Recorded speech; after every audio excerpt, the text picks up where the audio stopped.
All right, everybody, how we're doing today? D to the Dre reporting to you live from Miami, Florida. Hope everybody can hear me good. All right, so I just wanted to do a quick check-in. I don't necessarily have an exact objective or subject criteria for this video. I just wanted to do a quick check-in with everybody on a quick synopsis of all that we have going on in the last few months since we last seen each other. I know, everything's been, kind of busy and just, wounding itself out together, whoop, whoop, wada, wada, whatever. All right. So one thing I kind of want to talk about is this situation in the Middle East ever growing so tense and, ready to explode.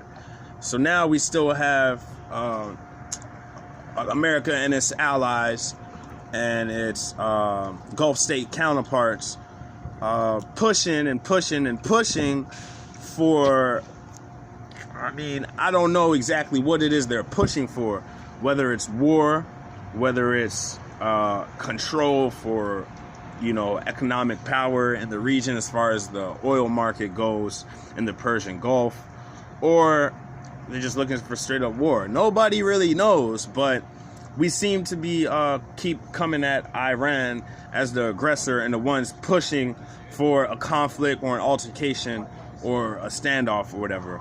Even after the downing of the U.S. drone in the Strait of Hormuz, even after, the attacks on the oil tankers, which was blamed on Iran, and even now after the severely critical attack and strategic attack on the oil refinery facilities in Saudi Arabia, which has brought 50% of their oil supplies down to a halt. Like 50% of the oil revenue has just been cut out, and that was a major blow to the Kingdom of Saudi Arabia, and that was also blamed on Iran. However, the Houthis in Yemen have claimed responsibility for that attack.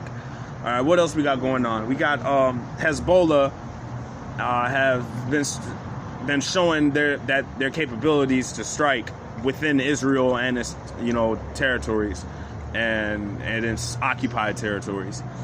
And also, I know I kind of just went over a lot right there, but it seems that if the Gulf states would just realize that Iran is a thriving nation in the Middle East, and if it wasn't for Iran, places like Qatar, Kuwait, United Arab Emirates, and Saudi Arabia would be nothing today if it wasn't for Iran. They owe their existence to Iran. So with all the so-called max pressure campaign against Iran with the economic sanctions or economic terrorism, what they call it, which is we're basically trying to destabilize Iran from within, and now we're sending more troops to the Gulf areas in the Persian Gulf region to basically provide security for so-called Saudis and Kuwaitis and, the Emiratis, yada, yada, woo woo. But really, if anything, we're really just sending technicians there to especially Saudi Arabia, probably military technicians, to help rebuild and restore some of that oil production which they so heavily lost. And, knowing the fact that Saudi Arabia spends about $400 to $500 billion a year on U.S. military weapons or, and defense weapons, even though they weren't able to defend drone attacks from Yemen, and they claim it came from Iran, so what are they really spending those billions of dollars on? What kind of equipment? Are we selling them third generation passed down equipment for a high price? Or do they just not know how to operate it? So now we're sending technicians over there to show them how to properly use it to defend themselves from, so-called Iran or Yemeni Houthi forces, who, by the way, are only acting in a sense of defense and retaliation for the long 5-6 year war that's been imposed on their country by Saudi Arabia, and with the help of America and other foreign actors. So now it seems like Iran is starting to be left at the top of the hill as one of the Middle Eastern countries and oil-rich countries that has yet to really submit and surrender to American, imperialism. And you know, it's crazy because Iran is like the closest, it's like the only country in the Middle East that's close to like American life as far as the things that we have, you know, going on in our tech sector, you know, and like just economic development. You know, like you go to Iran's places in Iran that looks like America, you'd be surprised. So it's crazy that we're even at this point, but we have to protect the investment. You know, really, like that's like 80% of the job of the military is to protect investments in foreign lands. The other 20%, you know, is like by National Guard and the Coast Guard. That's dealing with stuff at home with natural disasters and, you know, natural catastrophes. You know, the National Guard, Coast Guards, they come out to help and take care of the homeland, you know. And all the other ones are protecting investments by these elite global, you know, powers. And just really everything comes down to the oil and gas. And we know that.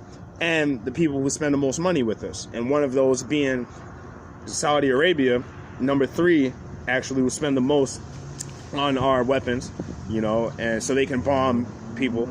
And now when those people start to bomb back, you feel me? Now they need America to come in there and show them how to get things done, you know. Or so now what is gonna happen? It's like oh man, we're gonna put a lot of our troops in harm's way because Saudi Arabia is basically like saying that it can't protect itself. Basically, oh, the Houthi rebels, they bombed us. Oh, America, come help. We spend $500 billion a year and buy military advanced weapons from you, but we can't even defend 50% of our oil refinery production from a Yemenis drone strike. Come on, son. You feel me? Look at the hypocrisy. And then now we have Saudi Arabia just going along with the Western propaganda saying, yes, Iran was responsible. But even though the Houthis claimed responsibility and said that they were the ones who did it. Does Iran have a reason to attack Saudi Arabia? Well, maybe, you know, maybe they're a competitor in oil sales. But Iran wouldn't blatantly just come out and be like, all right, we about to bomb y'all, let's bomb y'all. Like if I'm just saying, if they did have something to do with it, it's not like they would say, oh yeah, we do have something to do with it. It was like the fucking Houthis did it. All right, they've been bombed for the last 4 to 5 years by Saudi Arabia. So if anybody has more of a reason to attack Saudi Arabia and their oil production, it would be Yemen and the Houthi rebels or the Houthi resistance, because they're not rebels. They're defending themselves and their sovereignty and their fight for survival and their existence. You know, calling them rebels. It's just crazy. So, you know, I'm not even gonna go off topic. So what I'm saying is, all right, everything, any more altercations is just gonna like be more escalated to try to push for further provocation with Iran to the point where someone's gonna attack somebody. Now, if America had nothing to do with it, all the Gulf states and the other Arab nations will just fall in line, you know, and let, you know, countries like Iran, Turkey, you know, kind of lead the trade. Even though Turkey is in bed with NATO, Turkey, like, and Erdogan, you know, as their leader, he's I don't know. That dude's I don't know. The dude's, he's uncertain. He's very uncertain, you know. He'll one day he'll bring together a meeting and call for emergency council for like all 57 Muslim nations, talking about uniting the Ummah and going against, you know, Israeli oppression against Palestinians and Western imperialism. And then he'll turn around and then he'll go into Idlib or, you know, in Majid or parts of northern Syria with U.S. and NATO forces, establish buffer zones, you know, and just, it's crazy. So it's like, I don't really know what the point of Erdogan and Turkey being in NATO is. Maybe because they're strategically located in a part where if there wasn't no, like, I guess, foreign cooperation between, you know, parties from different sides, maybe shit would have been exploded already, because, you know, that's Constantinople, you know, so you know what's going on. So at this point, we're like, all right, we either with the shits or we not with the shits. that's where that's where the U.S. government, military, and Trump as commander-in-chief are being like put in a corner right now. Is y'all with it or is y'all not with it? Y'all feel me? And if y'all with it, motherfucking let's go. Niggas waiting for y'all. Y'all feel y'all talking about, death and destruction, yeah. Let's see what it's about. So it's like, it's not necessarily saying that there's countries out there calling America's bluff, but the people who are allied with America, not the people, but the countries, or the entities, or the NGOs, powers that are allied with America and its Western powers and Israeli counterparts, when stuff like this happens, like attacks on Saudi Arabia oil refineries, from a country who spends the most money with America and our military, it would be fucked up for us to not come to their defense and be like, oh, goddamn it, who messing with Saudi Arabia? You got beef, you know what I'm saying? So it's like, it's crazy. It's crazy. So now we're like the motherfucking, the Superman of Saudi Arabia, because a country or a resistance that they've been oppressing for the last who knows how many years defends itself and retaliates. Now America has to stop everything it's doing and go to its aid. How backwards is that? All right, so that's it. I'm gonna just leave it at that, and I guess I am gonna name this the State of the World, because I just kind of stuck in the Middle East. That's all I really wanted to touch bases on. And hopefully Netanyahu doesn't get reelected. He should be arrested for treason and tried for crimes against humanity. All right, free Palestine, free Kashmir, and for all the people out there are fighting, for their sovereignty and right to existence. May the Lord be with them and help them. And may we keep on fighting, keep on questioning more. And that's about it. Go check out my mixtape. It's on all platforms. Just go ahead and type in my name, D to the Dre. All right, folks. Peace out.